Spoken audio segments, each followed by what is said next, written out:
নমস্কার। বিশ্বকবি রবীন্দ্রনাথ ঠাকুরের লেখা প্রশ্ন কবিতাটি আবৃত্তি করছি।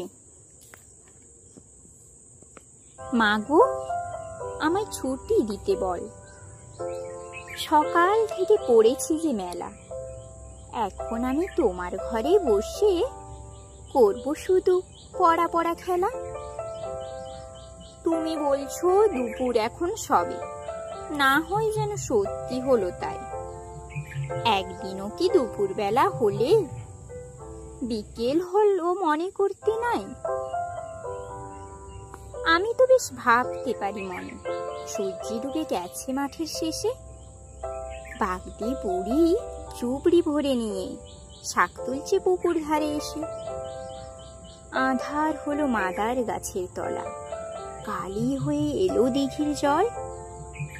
হাটের থেকে সবাই এলো ফিরে, মাঠের থেকে এলো চাষির দল।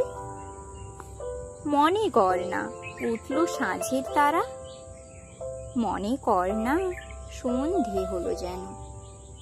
রাতের বেলা দুপুর যদি হয়, দুপুর বেলা রাত হবে না কেন?